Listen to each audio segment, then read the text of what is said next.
That when I quit, I was applying for headships because that was the natural progression for me. I was ready for it, but lots of kind of factors played in.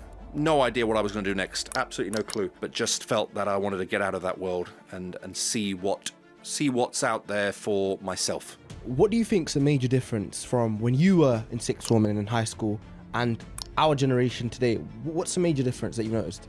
It's simple. It's screens and it's social media and it's the kind of the online world. We didn't have access to any of that. We didn't have phones, or if we did have phones, I got my first phone I think in sixth form, which was an old Nokia where you played Snake and could send text messages. I think parents, to say that I don't know tech or to say that I don't understand Snapchat, I don't think is good enough anymore.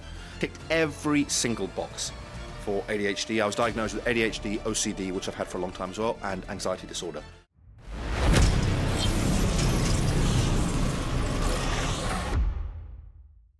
You know it is that guy, the one that you like, Hazi's Hype. And today is a different episode on Hype Talks of Hazi. A bit more serious, a bit more that you can watch with your family. We've got an ex-deputy head teacher called Amit Singh Kali. You're a bridge between parents and children. You basically teach parents what's going on in the child's life. So I'm going to let you do your introduction yourself, my bro. Introduce yourself. Thank you. Thanks very much for having me. My name's Amit Singh Kali, founder of For Working Parents, as you said, former ex-deputy head teacher. And what I do now really is I work with organisations, I work with schools and colleges, work with parents to really educate them on what is going on online, what the dangers are, what the harms are, social media issues, and really helping parents build healthy relationships with their children in relation to screens and devices and social media in the online world. Wow. So before we get into what you do, let's know about who it is, what he does, right? So talk to me about yourself a bit. So where are you from? Where did you grow up? And how did you sort of get into all of this? Sure. I'm an East London boy. Okay. So born and raised in East Ham, and slowly sort of, as everybody immigrants, sort of you move a bit further out, don't you, as you grow up. Background, my mum was born and raised in Tanzania. My dad was born in Tanzania. I'm married to a woman from Tanzania. Jeez, Africa. Yeah. Hey, Africa, Hakuna Matata. Yeah, exactly. I've got 3 children, Wow. 3 young children. Yeah, that's me in a nutshell. Wow. So I want to get into this. So before you do what you do now, you were an ex-deputy head teacher. So how did you sort of know, obviously when you're growing up, right? Did you always want to be a teacher? Is that what you wanted to be? No, I don't know many children who say when they grow up they want to be a teacher. So no, it wasn't something that was ever on my mind. I graduated with a degree in politics and didn't really know what that was going to lead to, what was out there. My mum suggested to me, why don't you become a teacher? And so I just thought, okay, let's give it a go. Did it, and then sort of enjoyed it, but really had a sort of a real thirst for leadership. I wanted to really get into leadership very quickly, and really felt that was where I would kind of thrive and I would enjoy myself. And so I did that, and spent 10 years in education before quitting altogether. 10 years in education. Yeah. So when I left education, I was a deputy head teacher. Yeah. And that progress so you started off as a normal teacher and then you became a deputy head teacher. Teacher, then I became a head of sixth form. Wow. Did that for a few years, then became an assistant head teacher, and then became a deputy head teacher. And then when I quit, I was applying for headships because that was the natural progression for me. I was ready for it, but lots of kind of factors played in, and it was April 2022 when I just sort of, probably with the ADHD in mind, just sent an email to my head teacher and said I quit. I'm done here. I had no plan, no idea what I was going to do next, absolutely no clue, but just felt that I wanted to get out of that world and see what's out there for myself. So you were a head teacher, a deputy head teacher, and you know about sort of the youth, we could say the Gen Z, you've sort of kind of our era in a way, you've kind of experienced it, you've kind of seen.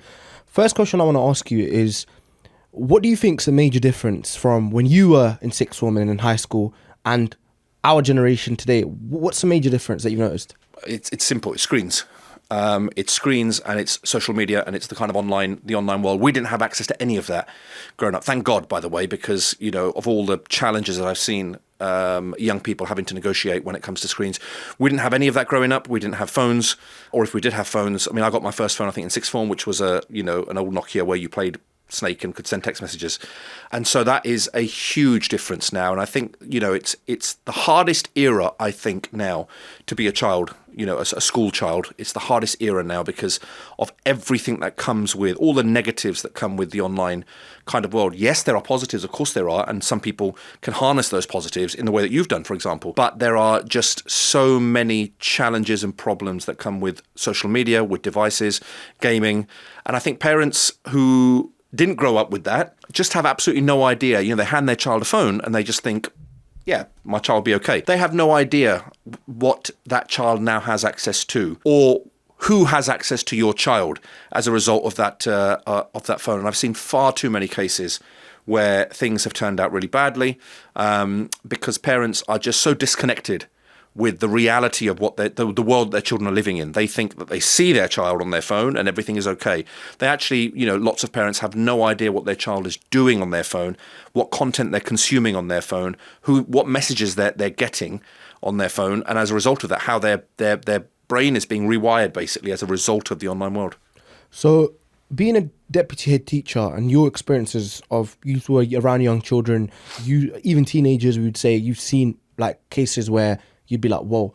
In your experience, out of your career, what was like an incident that you remember? Of course, we're not going to say no names, but that really just kind of... Because when I was growing up, there was a lot of sending inappropriate pictures, blackmailing, just grooming as people get, like, just sort of... It could be anything.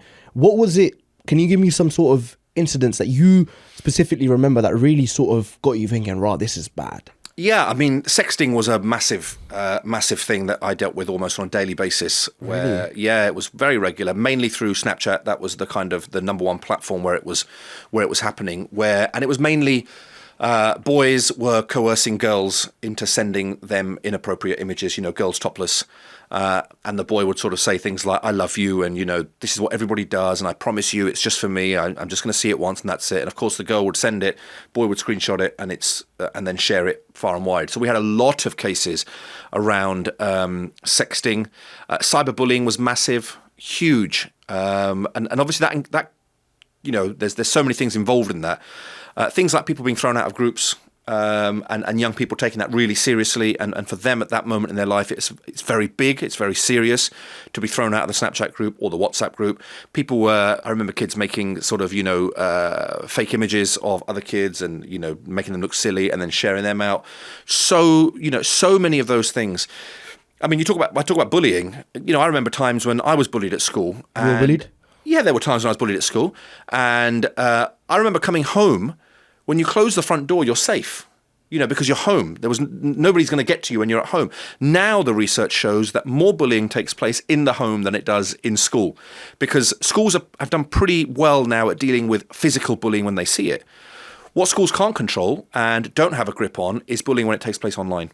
And so a lot of young people are getting bullied and are bullying other young people online, whether it's, things like sexting or like I say, throwing people out of groups or just nasty messages or, whatever it might be. There's a lot of bullying that takes place online that I think parents just don't know about. And if your child isn't coming to you when they're facing a problem online, that means you as a parent haven't done enough to create a safe space for them to feel that they can come to you without being judged, without being shouted at, without being told that it's their fault.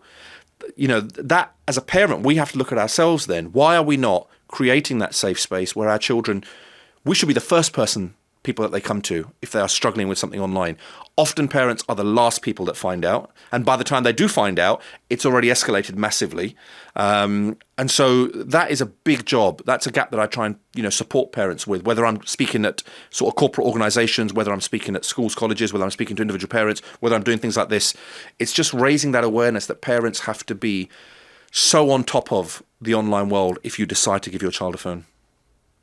So you working within a school, I think you've got a better understanding than I would say majority of people, especially the generational gap that we've got, because you've actually done the groundwork, you've seen it.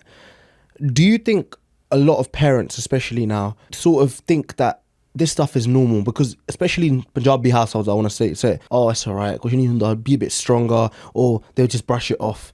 And do you think it's, like, I do understand what you're trying to say within it's the parents that not understanding, but do you think it's also the sort of culture that we live in, the sort of, for example, my dad, he wouldn't not understand what Snapchat is because he was so busy working. He doesn't understand. Is that also, do you think that certain ethnic minority households suffer a bit more because of the communication gap and the cultural difference? Yeah, I think there's probably a case for that. I think people in our culture and other minority cultures, there's firstly a language barrier. So if we've got parents that are not from here and for whom English isn't a first language, there's that automatic barrier straight away. Then we've got the technological barrier, where if we have a generation of parents that are just not in touch with technology, they don't really know what's going on. A lot of our older generation, they'll have TikTok now because they want to watch all the funny videos and things like that, and they'll have WhatsApp. But I don't think they know too much about what Snapchat is or what it does. And that's why it's even more important for those parents to educate themselves, to upskill themselves on what those dangers are, on what Snapchat is, because you might be from another country and you might have been raised in a very conservative household. I can think when I was younger, where you don't speak out of turn, you don't ask questions, you do as you're told, that's it. Whatever parents say goes. Now it's very different. Young people are finding their voice because we're raising children here in the UK where having a voice is very, very important.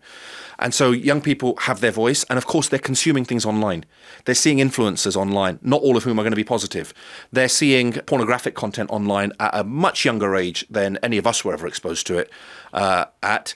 And so, parents either are struggling with that kind of taboo issue, for example, sex. For parents in our culture to talk to their children about sex, very, very difficult, almost impossible. Very difficult. It wouldn't happen. They just wouldn't do it. Right. Obviously, that's changing. It's very much, but it's changing now. And my generation, for example, of parents are probably much more comfortable talking to their children about sex and sort of pornography and things like that. But if we stay silent, then all we're doing is allowing our children to get their sex education or whatever other education it is from online creators that you have no control over, because your child has a device, you've given them a device, they're now on TikTok, they're on Snapchat, they're on Instagram, wherever it is. The algorithms are feeding them all sorts of nonsense. So much research out there about what the algorithm shows teenagers, especially, content that's promoting self-harm, content that's sexualized, overly sexualized. So I think parents, to say that I don't know tech or to say that I don't understand Snapchat, I don't think is good enough anymore. We have an obligation to understand technology, to understand Snapchat, to understand all the apps that are out there, the apps that come and go that children are on, to understand trends, to understand filters, because if we're going to give our child a device, and I'm a big advocate, by the way, of smartphone-free childhood. My children have no devices. 100%. And they won't have devices, and we will fill their time with lots of other things. And that movement is growing, thank God. But obviously for the majority... I'm in support of that as well. Yeah, great, thank you. But for the majority, the devices are still very much part of children's lives. And it's, as parents, we've got to be more responsible. So you are sort of anti-smartphones until a certain age, which I completely agree with because I have a younger sister myself. And I completely understand the sort of, not just the impact it has on their behavior, but also I would say, like, for example, when I sometimes see, even me, when I used to go on the phone a lot, my mood, my behavior would start changing. My demeanor, I would start thinking I'm upset when I was younger. And now I've understood that the technology, especially the social media, the devices, electronic devices, the influence it has on a child, especially during the primary socialization times, it kind of molds them into their character, doesn't it? Yep. I want to know, were you always like this? As in, you were like, okay, when I become a dad, this is what I want to be. And when did this whole movement of learning about Snapchat, learning about technology, because in a way, you've kind of updated yourself in a way. You don't need to do it, but you did it. Yeah. And where did this passion come from? That's a really good question, actually. And I don't know if there is a kind of pinpoint answer to it. I guess just seeing the troubles when I was working in education and seeing how much parents were struggling with the online thing, I just felt that actually we need to be making an impact here on parents, because children get support in terms of their lessons, in terms of teachers delivering e-safety stuff to them and all of that. Who's helping the parents? Who's helping them understand whether giving a smartphone to my child is the right thing to do? Who's helping them understand the dangers of Snapchat? Who's talking to them about online grooming? Who's talking to them about pornography and the fact that the average age of pornography consumption now is 13? Whoa. And 10% of 9-year-olds have seen pornography. Whoa. And they're not watching it. They're not watching it on pornographic websites. They're not going looking for it. They're seeing it on social media. They're seeing it on Snapchat. They're seeing it on Instagram. They're seeing it on WhatsApp with people sending, videos and things like that. So I guess I just sort of, when I quit my job with no plan, initially I was thinking, let's do a bit of school consultancy and, school improvement and things like that. But I just thought, that doesn't get me, it didn't get me going. And then I thought, I retrained to become a coach. So I did an ICF coaching qualification and started working with some parents, quite broadly on sort of parent coaching, broadly. But then really started honing in on the kind of digital world, because I was seeing that is where the challenge is. So I upskilled myself and just made it my kind of mission, I guess, to support as many parents as possible with the digital kind of issues. And, here I am saying social media is terrible for children. The irony is that all of my work is on social media. So I get the fact that as an adult, I'm utilizing social media, and that's how I get work. And it was social media that took one of my resources globally viral. And if it wasn't for social media, that wouldn't have happened, of course. Which we're going to talk about, especially. Yeah.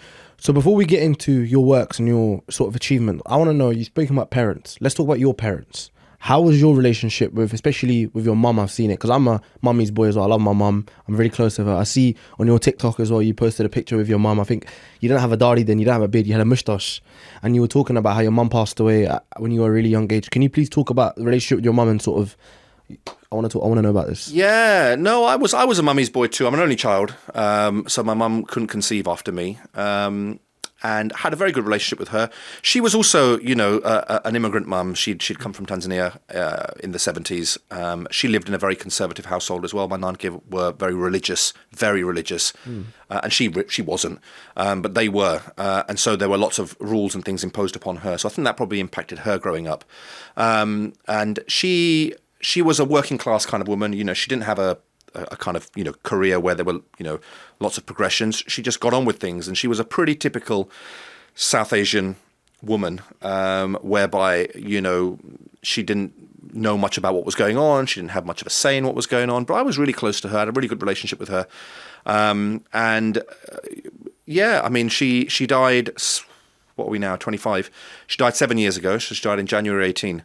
And she was young. She was 56 when she died. Oh my God. Very young. Yeah, she had ovarian cancer. What cancer? Ovarian. Okay, cancer. Ovarian, ovaries. Yeah. Okay. So that really sort of, I think that was a triggering point for me in sort of reflecting on my own life and where my life was going. At that stage, I was in the process of planning a wedding. So my mum didn't make it to my wedding, unfortunately.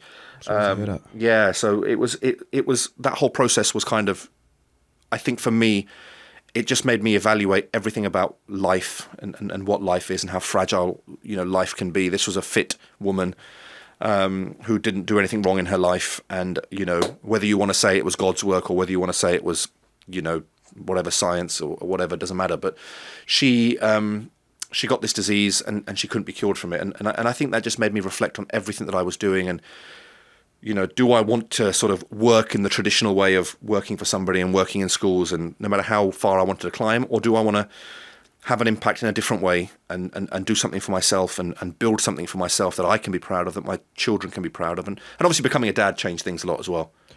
So before we get into you becoming a dad and obviously your wife and the commencement family, I just want to bring back to your mother, because I feel like we both have ADHD and we both a bit similar in certain ways where we have an affection with our mum. I want to know something where I could even tell when you were talking about your mum passing away, I feel like you had this weird, this is maybe me, I could feel like you were just pissed off in a way, you just whatever it was, because I could just tell. Sorry if I'm touching, you can not answer if you want, but your mum passing away, firstly, you said you were really young, your mum didn't make it towards your marriage. When do you remember the time when your mum told you she's been diagnosed with ovarian cancer? Yeah, absolutely.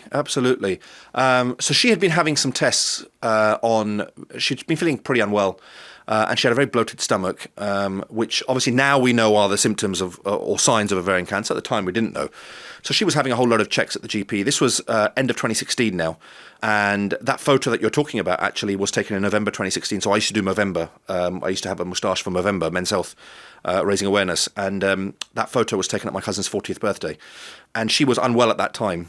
And I think it was about January, February of 2016 is when she went for this sort of final check, this final assessment to sort of, rule ovarian cancer in or out. And I was working at a school in northwest London at the time, living at home. And I remember on my journey home, I called her and I said, what did they say? I was very anxious, obviously. What did they say? And she said to me, I'll speak to you when you get home. Now, to a lot of people, that just means nothing. But when you love somebody, you know what language means. You know what language somebody uses when they're upset, when they're angry, when they're happy, whatever it is. So I knew that it was going to be bad news. And I remember spending that whole car journey home just prepping myself for this. Wrongly, I thought, I'm a man, I've got to be strong, I've got to show a, 100%. strong face. And I thought, fine, whatever it is, we'll get through it, we'll deal with it. And then I remember getting home and I came into the lounge, at the dining room, and my mum and dad were standing on the other side of the dining table. And I said to her, what did they say? And she said, I've got cancer. And I remember just hearing that word. Bro, I'm not gonna lie, I've got goosebumps just here. I'm not even just because I literally, you're not gonna sorry to interrupt. Do you know what it is? The reason I'm getting it is because that's one of my biggest fears. That's like I literally I can't I'm putting myself in your shoes, and it's like for me that's like the thing that I'm scared of the most. Like for me, but carry on, sorry man. It's true, and you never talk about cancer, and you never think cancer's going to hit you. You always hear of other people that have cancer, and we, in our wildest dreams, didn't think that this was going to happen. And she said, "I've got cancer," and I remember I just burst out into tears, like real baby kind of tears. I couldn't control myself, despite all this prep that I had done in the car. And she came around the dining table, I remember, and she hugged me, and she said to me, I still remember her words. She said to me, "Don't worry, I'm still going to be here for you." And those words, I just thought, this is a woman who's just been told that she could die as a result of this disease. But all she cared about in that moment was me. All her priority was at that moment was me. I was her only child. And she tried, she did her best. She battled for 2 years. She was diagnosed January, February 2016, and she died in January 2018. She died 5 days before my 30th birthday. And she died 6 months before I got married. So it was a real difficult kind of time. A lot of time's passed now, 7.5 years, and so much has happened in my life since then. I've quit my job, I got married, I'm the parent of 3 children, my own children. My daughter had real, serious health issues when she was born. Yeah. So much has changed, and there's just so much that she hasn't been able to see, which is pretty gutting. It's pretty shit. Well, I'm sure she's proud of you wherever she is. I hope so. Yeah. Yeah, I hope so. Sure I hope so. Do you think you being married straight away, after 6 months after she passed away, do you think in a way that sort of whole atmosphere of that joy when you get married, there's like this feeling if you're like wow, like we're getting married. Obviously you couldn't have felt the same as you would have if your mother was alive, but also the role of your wife, newlywed wife, do you think if it wasn't for that, she helped you sort of deal with the grief? Like, how did you cope? Like, what was it? Yeah, massively. I mean, there were a load of issues in the run up to the wedding, because obviously my mum was ill, and we were hoping that she would make it to the wedding. My wife, as I said, is from Tanzania, so her parents were very adamant to have the wedding in Tanzania because that's where they live. And so we eventually agreed on a compromise that we would have some functions in Tanzania, and then we'd have some functions here. My mum died, on that journey anyway. But for me, I think being married now, I realise that I'm not very good on my own. I always need somebody with me, and I don't know whether that's an ADHD thing or whether that's just a personality thing. I'm not sure. And so having my wife with me throughout that journey, because she was here, she was living in this country.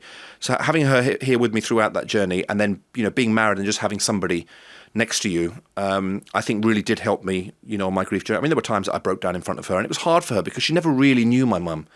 So she didn't feel the kind of love and affection that I would have wanted her to feel.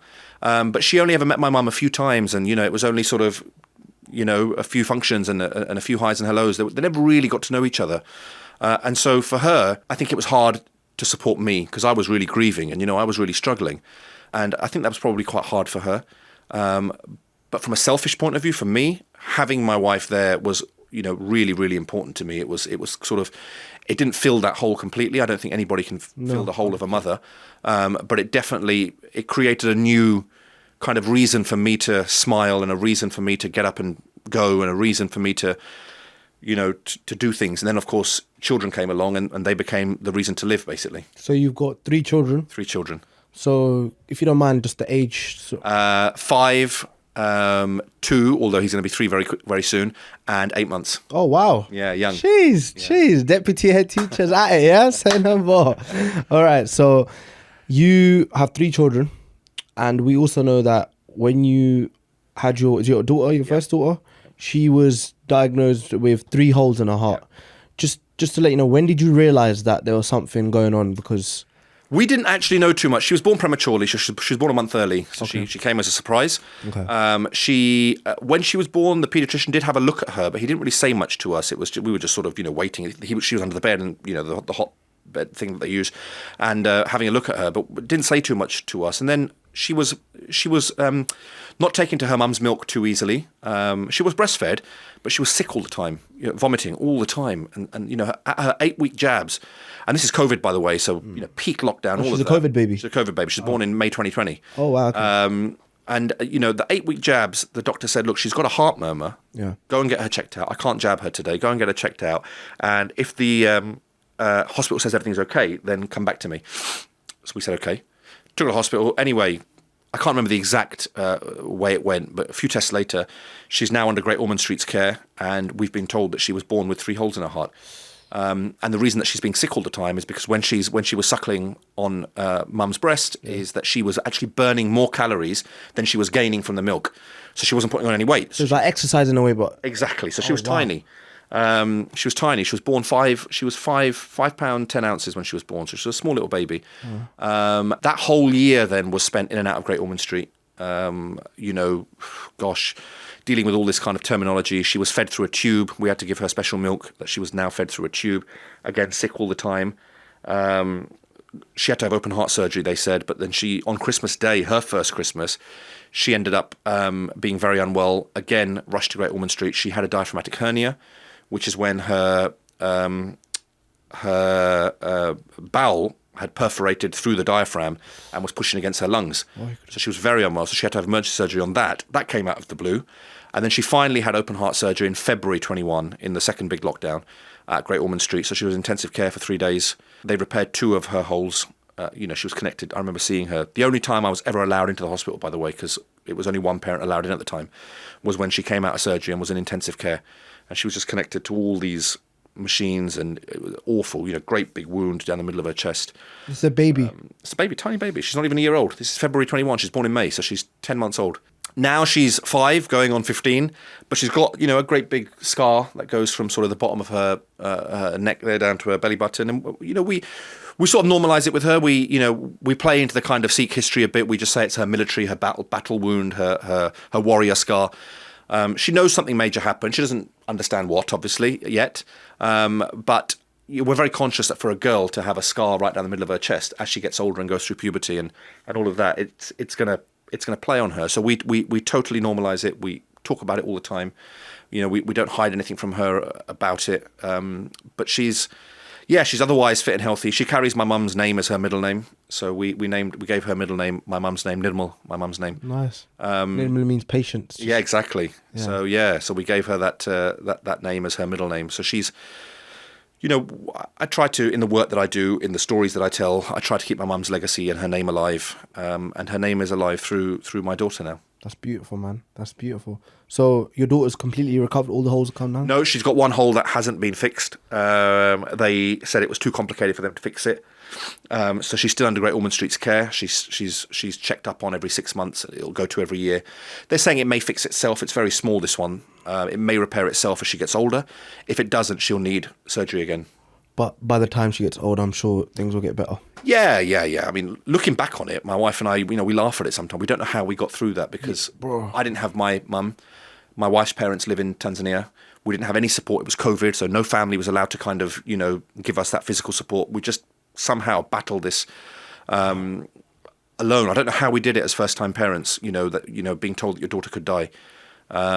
It was really difficult, but I guess as you get through things and life gets busy and you just sort of forget, you almost forget how difficult times were. And so now that I'm telling the story, I'm thinking back, gosh, I don't know how we got through it. I really don't. But we had each other, I guess, and we had this little human being that depended on us to be strong. The doctors were going to look after her from a medical point of view, but we had to give her the love and the support and the bonding and all of that, and we couldn't neglect that duty of ours.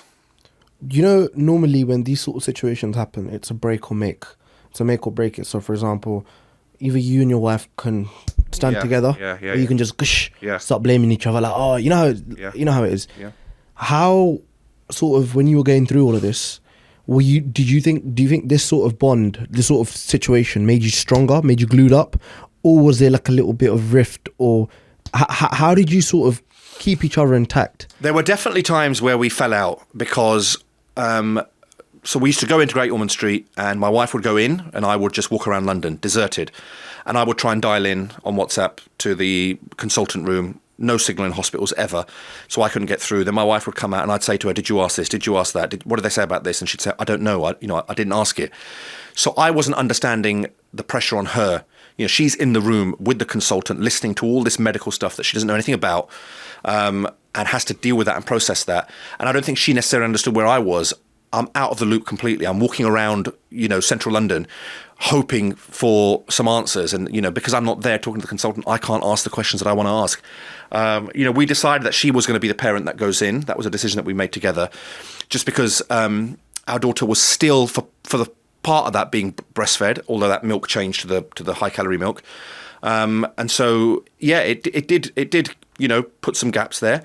But I think going through that together, and I think in all seriousness, not having the wider family be on top of us because it was COVID was actually for us quite a blessing, because we were just on our own. We were just dealing with it the way we wanted to deal with it, right or wrong. We didn't make all right decisions, of course not. But they were our decisions, and there was nobody to really question or challenge because we weren't seeing people.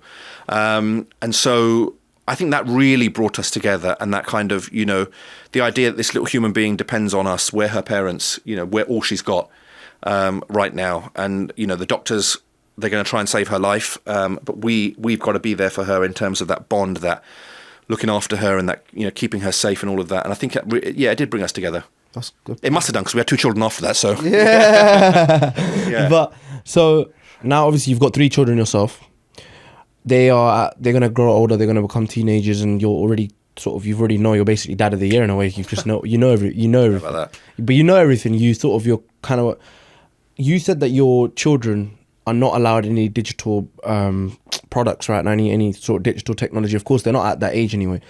I want to understand this from your perspective. Is, when do you think is appropriate age for, let's just say, an individual to start having maybe a phone? It's difficult to put an arbitrary kind of number on it. I mean, the number that goes around at the moment is 16. And I guess loosely I agree with that.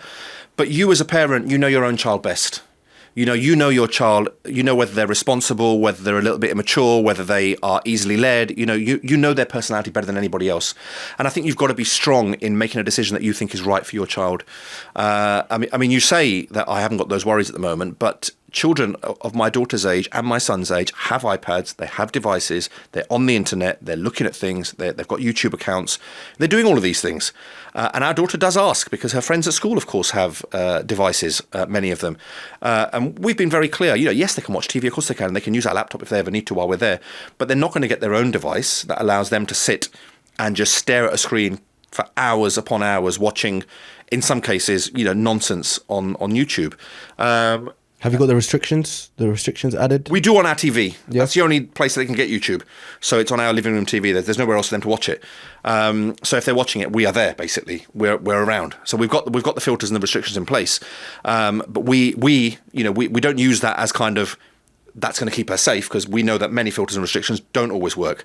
So the fact that we're there and we're having those conversations with her, and we do at this stage dictate what she can and can't watch. It's easy for us to do at this stage. She's only 5, right? But you're right. As she gets older, those questions are going to come up. The peer pressure is going to be felt, because she's going to be in school where, lots of her peers are getting phones. I don't think any of her peers at the moment in reception have phones. But as they get older, some of them will. For us, it's always about the why as parents. It's always about, you can tell your children no, but we know what it's like when our parents told us no and we didn't understand why. We resented them for that. I resented my parents when they said I couldn't have something, or I couldn't go somewhere, or I couldn't do something, without giving me a reason other than because we said so. Bro, I believe in that completely. I always say that to even my sister. There's certain things that I tell her, and a lot of people would argue to, yeah, but you're being oppressive. And you know what? One thing I always say, and I swear, that's what I say. I say I'm not being oppressive, because oppression is when you tell someone no. I explain why. And when you explain to somebody why, then you not just tell them what to do, but you also tell them why you're giving that reason, because you're protecting them. Well, yeah, depending on what the reasons are. So our why for our children is always going to be, here's the research, here's what the data shows, here's the issues around self-harm, here's the issues around pornography, here's the issue around addiction, here's what studies are showing about the dopamine impact. This is the reason we don't want you to have a device right now. And that's the decision we believe as parents is right for you. She's going to ask lots of questions. We're going to have to research the answers. We might not have all the answers for her then. And I think as parents, it's really important as well to not pretend like you have all the answers. We don't know everything. Wow. I am not an expert on everything at all. And so if I don't have the answer, I'm simply going to say, let's look it up together. Let's do the research together. Let's look up whatever it is that you want. Let's look it up. And if the research is negative, or if the studies show that, things are not so good with this, then the answer is going to be no. But at least you'll know why. Wow. So I'm not an expert on everything. If my daughter says I want this or I want that or I need to do this, I need to do that, and I don't know about it, my immediate response might be no. But actually, my response really is going to be, I don't know too much about this. Can you explain it? Can we look it up together? And then let's make an informed decision as to whether we think it's suitable or right for you. Wow. That's a very, I would say, refreshing take that you've got going on, because a lot of people, especially in our community, no. Yeah, no. Of course. And that's very, very good to know. I want to know, when, as a parent, parents look at their children's phones, is that something you would advocate for? Is that healthy? Because a lot of, for example, let's just say a child is 17 and her father or her mother says, let me see your phone.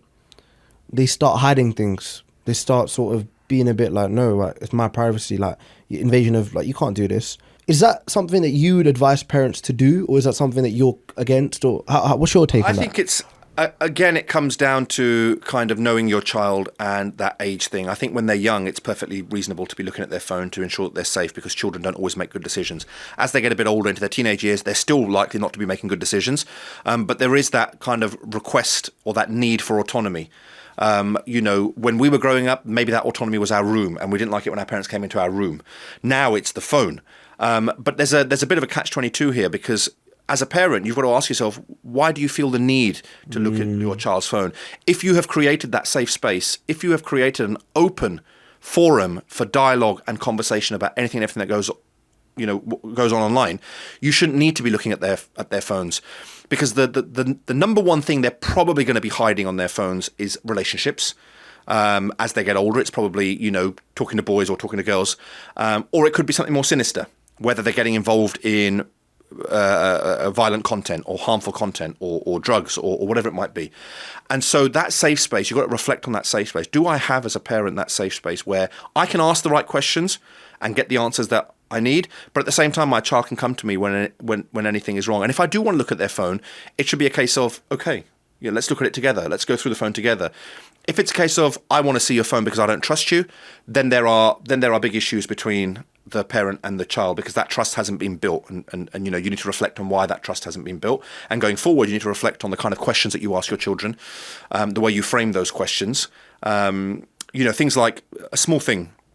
As your child gets older, how was school today? Most children say, whatever, it was fine. That's it, end of conversation. Now when your child comes home, if they've got a device, how was your online world today? Did you see anything online today that worried you? Did anybody send you anything online that made you feel uncomfortable? Did you send anything online to somebody that made them feel uncomfortable? That might have made them feel uncomfortable. And if you normalize those questions on a daily basis, you make that a religious thing, eventually your child will probably open up to you and say, actually, you know what? I did see something today that made me feel uncomfortable. Or actually, you know what? Maybe I did send a message to a friend of mine that was rude, that was offensive, and I shouldn't have done. But the way to build that safe space is to be curious, not judgmental. Wow. That's really important, I think. Wow. And I can tell you're not really judgmental in that sort of aspect. Where do you think this sort of personality trait that you've got gone, where does this come from? I've got no idea. Is your wife more judgmental than you? No, I mean, she's from East Africa, so her cultural upbringing is probably quite different to mine, even though my background is Tanzanian. I'm born and raised in the East End of London. So my sort of upbringing is different to hers. She came from a much more conservative environment than me. I've come from a more liberal environment, and I think that kind of, and I'm very politically minded. Like I said, I studied politics. I'm very interested in politics. I can talk politics. I like to talk politics all day. And so perhaps some of that comes from that, but also I think a lot of it comes from my lived experience and my working in education, seeing how parents have handled it brilliantly and maybe haven't handled it so well, and trying to sort of borrow some of those things that I can then share with parents that I work with. I don't even know about this in Punjabi. मैं तो आज दुनिया दा नहीं पता मैं चपेड़ा मार के दिन बुत्ती च मार बैठ जा उते चपड़ा पै के like do you know what I mean? It's a bit like, so what you're doing I think is really really really like wonderful. Thank you. I want to know that when you talk to these parents, because I'm sure you work with a lot of parents, you see a lot of parents, what is their biggest concern? The number one, by far, number one concern that I get is always related to screens. It's always related to spending too long on screens. We're always fighting about screens. I want the kids to get off it. They don't get off it. They're addicted. That is the number one concern for me. And we've got to see screens as an addiction. And I know pathologically it might not be an addiction, but unless we see it as an addiction, we then can't treat it, because society tells us now that going on your phones is perfectly normal. And, getting the train here, I was on my phone for most of that train journey because it's a pastime, right? And so were lots of other people on the train. But I think the number one problem parents are dealing with is the fact that their children are spending too long on the screens, and parents have gone too far in. They've given the screens over and then not realised how much of an issue that is going to cause in terms of what they're seeing and in terms of how long they're spending on it. And so it's all about stripping that back and repairing and rebuilding that relationship and coming up with, I call it, when I work with parents and I coach them individually, I call it my digital charter. And I work with parents on building a digital charter, which is basically an agreement, but more detailed than just an agreement. There's loads of documents that go with it that ask everybody in the house, children, parents, if there's grandparents, whoever, you all fill in this questionnaire basically about your own digital habits, because some of us as adults don't have good digital habits. I've got really bad digital myself habits. included. Me too. And so, we all answer these questions. We then discuss those questions. We then put the charter together as to what are the expectations. And I call them expectations, not rules, because when you start talking to children about rules, they switch off. So it's the same thing, but we're using different terminology. So expectations that we have for mobile phone use or device use in the house. For example, one might be no phones at the dinner table. Now, that's going to be in the charter, and it's going to be something that's agreed to by everybody. So children contribute to this charter. When children have a voice, they're much more likely to follow the expectations because they've contributed to them. They're not rules being forced upon them that they think are unfair, whether they are or not. And then the parents also have to follow these expectations. So if it's no phones at dinner table, that means dad can't check his work emails at the dinner table, because that's the agreement we've made. You've got to model behaviour for your children if you want them to have good habits. And so that charter works really well with parents that are struggling to balance or struggling to sort of, their children are basically spending too long online and they don't know how to stop that. And so that digital charter is designed to support parents, support entire homes in building healthier habits with screens. Wow. So talking about, as parents, you have to model your own behaviour in order to inspire your children. Of course. I mean, when we were growing up, did we not look up to people, whether they were our parents or other people? Why did we look up to them? Because we liked what they were doing. Sometimes we looked up to people that were bad. And so, children are very impressionable. You as a parent are spending more time with your child than anybody else in most cases. And so if you're modelling bad habits, whether it's, I'm talking about screens, but it could be anything. If you're always on your screen and your children are crying for your attention and you're not giving it to them, then that is an unhealthy, sign of modelling. And what are your children seeing? That actually dad is spending all his time on his screens. Maybe that's what I'll do when I'm older. Maybe that's that's normal. And so, modelling healthy and positive habits and behaviours, I think, is really, really important. So taking this in a personal outlook, is there any sort of habits or behaviours that you and your wife are trying or even are doing right now in order to model for your own children? Is this For me, certainly, is my own screen usage. Because as I said, all my work is on social media, and so I'm connecting with people and I'm posting things and I'm talking and all of that. I am becoming much more conscious of how much I'm using my phone around my children. Wow. And that's something that I'm working really hard on to stop. The ADHD doesn't help because, as you'll know, it's an easy distraction. We procrastinate. So where I've got work to do, where I've got work to do, I'd rather sit there and scroll on Instagram than do work, or check my social media post that I checked 5 minutes ago to see how much better it's done in those 5 minutes, or check BBC News for an article that I read 5 minutes ago that isn't going to change. Those things are much easier and much better for me to do and much more entertaining for me to do. But I'm trying to get into more, especially around the children, I'm trying to be more aware of how I'm behaving. The other habits that I've got, like being very impatient and again, ADHD trait of being very impatient, very snapping, getting very irritated with small noises or whatever it is that they might be doing with their toys. I'm trying to change those habits about myself to to be better. I'm not going to be perfect. None of us are going to be perfect. There's no such thing as a perfect parent. I'm going to make lots of mistakes. I've made lots of mistakes. But if we can try and do things that make us better every day, then I'm all for it. Wow. So talking about ADHD, we both got ADHD. I want to know, when you got diagnosed, was it at an early age? No, it wasn't. It was very late. I sort of found out about ADHD when I was working in schools, because I'm obviously working with children who've got ADHD. The more and more I'd look at some of them, the more and more I'd think, that's me. I behave like that. I can't sit in a meeting without having, to storm out, basically, because I'm so bored. I can't sit still. I can't concentrate for long periods of time. I zone out of meetings that are really important meetings. And I'm sitting there, these kids thinking, gosh, that's me.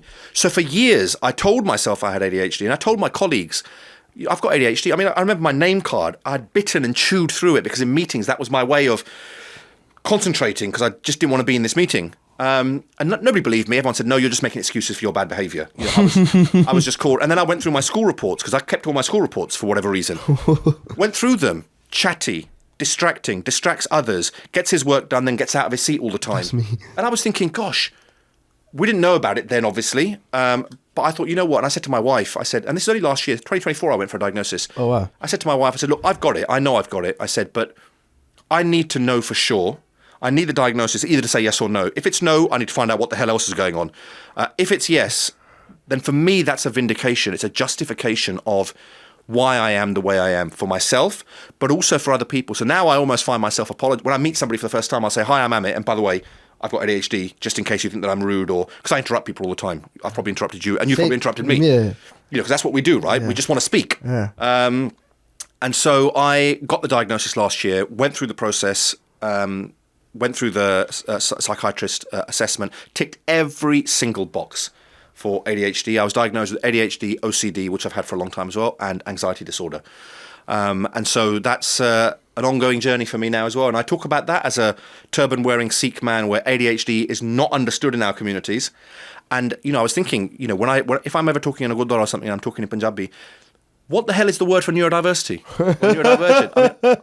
I speak fluent Punjabi, but I don't know I don't even know if that word exists, or if it does, it's so deep in Punjabi that I've never used it in my life, and I don't know what it is. Or like they would say, that my dad says, Kamala ho gaya, Kamala. Exactly, or Damag di bimari hai koi, or whatever it is that you might say instead. So to give these talks in Punjabi can be quite complicated, because there are words that just don't exist, or I just don't know what they are. Yeah. So when I got diagnosed, this was a couple of years ago, I got diagnosed in a way where I saw you moving your leg like this as well.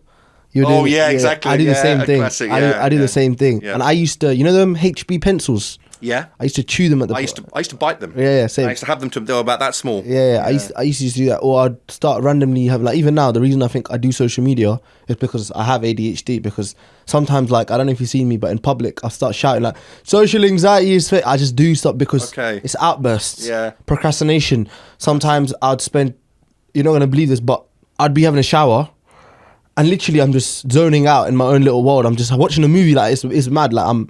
So I want to know, and I watched the video where you said this as well. My dad saw it and he was like, everybody's got it. Everybody's got it. It's not, everybody's got it. Everybody's a bit ADHD. And I tried explaining to him that it's not. But obviously my dad being my dad, obviously the cultural difference, generational gap, he's not going to understand. He's like, I have ADHD too. But he doesn't. You can just tell. What are the signs that your child might have ADHD, according to you? Well, it's those exact signs that we've just spoken about in terms of our own behaviour. Inability to concentrate for long periods of time, that potential fidgeting, the kind of zoning out when you're talking to them. They're almost looking through you rather than looking at you, that kind of constant changing of the channel, flicking around, not sitting still, interrupting you when you're trying to talk to them. Those are all kind of classic symptoms of ADHD. And I hear that as well about, everyone's got ADHD now, or I'm a bit ADHD. No, you're not. You can't be a bit ADHD. You might have some of the habits that people with ADHD have as well, but that doesn't make you ADHD. It's a neurological condition that people have, and I don't think people take it as seriously enough. They don't. And they just think, we're just laughing at it. It's just something stupid, and it's made up, and we just use it to justify our bad habits and our bad behaviours. But there are lots of great people out there who I'm connected with doing some great work in the ADHD space. I mean, I don't talk about it that much. It's who I am, but it's not my mission kind of thing. My mission is the whole digital parenting sort of online space. So I don't blur it too much. But when I'm doing a bit of storytelling, then, I share everything about me. What's the point? I'm not going to tell my story and hide things, right? Exactly, 100%. So I share the ADHD. And like you say, if one person's listening or watching and thinks, oh, maybe I've got a bit of that and I'll go for an assessment, then, that's difference made, right? Yeah, 100%.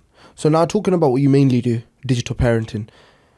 We know you, and I saw your TikTok clip. You on Fox News. We got a celebrity here. Yeah, it was sick. It was lit. And you made something a sort of product, I would say, or a digital periodic table, emoji periodic table we want to talk about, which I'm also going to make which we're also going to show on the screen. Explain what that is, because Fox News, I saw you did a meeting with them, a sort of live call, and your emoji periodic table went viral. Yeah. I looked at it and I kind of understood what it was, but I kind of want you to tell me and the viewers what it is and sort of... So I created that in response to watching Adolescence, which most people have probably seen, or at least... Ashley Walters? Yeah, exactly. Adolescence? Yeah, the program. The TV wow, program, okay. So having watched that, and obviously the whole emoji thing that came out of that in terms of the incel community, and lots of parents not understanding what the incel community is. And again, that program highlighted cyberbullying, it highlighted the incel community, it highlighted coded language that children are using, so parents can't understand. And I just thought, you know what? There are so many parents, there are so many emojis that are used to mean something different to what we might think they're. Incel stands for involuntary celibate, and there is a growing community of mainly men who feel that they can't, they're not attractive to women. No woman wants them. And so they basically turn that anger that no woman wants them onto women themselves and onto men that get lots of women. So they are basically involuntary celibate. So they're not having sex, but not because they don't want to. They do want to have sex. But they're just not getting it. Nobody wants to have sex with them. And they blame women for that. And they blame successful men for that, men who do have sex with lots of women. And so there's a growing sort of online community around that. And kids are being lured into it because, when most kids aren't having lots of sex. And so, if girls aren't attracted to you at school, then, you go online, you sort of find this community, you find a home basically. And that program was dealing with all of that. And so I actually created a document first, an 11-page document for parents to understand emojis. And sort of put it on my socials. And a few people asked for it and sent it out. And then a head teacher friend of mine said to me, look, no parent is going to read an 11-page document, even those who are really into it. They need something easy. They need something to show. So he showed me this periodic table that somebody had created for something else, totally different. And thought, what about something like this? And I thought, okay, I might be able to do that. I know my way around Canva now. So I got into Canva. It took me hours to do it. I'm not that good at Canva, so it took me hours to do it. But I created this table. I, color-coded it, different categories for emojis: drugs, violence, sexualized behaviors, incel, extremism. Copy and paste all the emojis, put them all on there, put them all in the right place, OCD, put them all in the right place, and then posted it and just thought, okay, it's taken me about 4 hours to do. It might do all right. Some people might request it. And I just put at the end of it, if anybody wants a copy of this, send me an email and I'll send it to you. Goodness me, I had no idea what would happen over the next few weeks. It just went globally viral. I was getting emails from, I remember, Singapore, from Thailand, from Australia, from Canada. Really? From Latin America, from Brazil. All over the world, people were asking me to email them this document. I was interviewed by the Mail online. I was interviewed by the Telegraph. I was interviewed by the Sun. I was interviewed by local papers, Liverpool Echo. Liverpool Echo told me that the Merseyside police were using that document, that one-page the emoji table, to share with families. I saw a kid on TikTok make a video about it, totally slating it, by the way, saying it was all lies and, total rubbish. He got 2 million views on his video slating my periodic table. So it made him famous as well, I think. And obviously what I kept telling parents was, just because your child is using those emojis, it doesn't mean they're involved in those things. Context matters. And that's what people were missing. People thought that I was saying the volcano emoji always represents an orgasm. And of course it doesn't. Somebody might be using it as part of their geography field work. It's about context. If you see lots of emojis together as a parent and you don't understand what they mean, that's when they're probably saying something that you need to ask, what does this message mean? But yeah, Fox News, because it went into America, Fox News asked me to come on it was localized. It wasn't national Fox News. It was localized Fox News in Washington, D.C. And they asked me to come on I think they thought that I was a white American man. And when they saw me as a British brown turban wearing Sikh man, I think they were a bit shocked.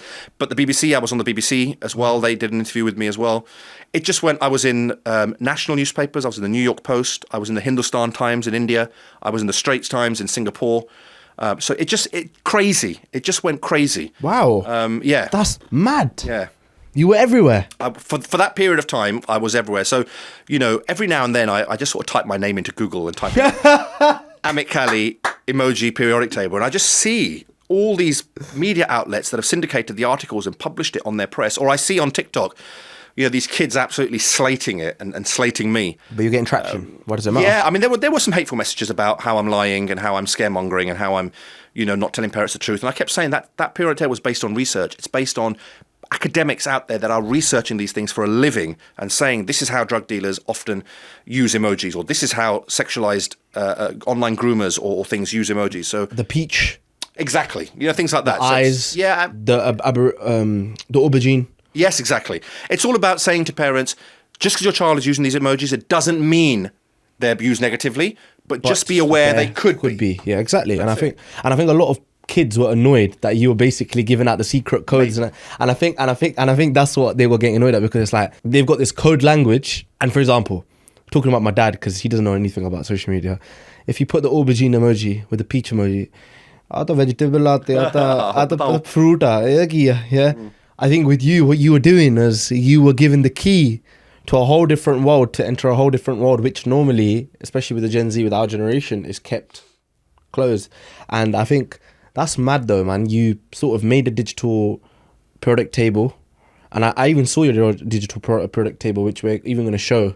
It had different sections. Yeah.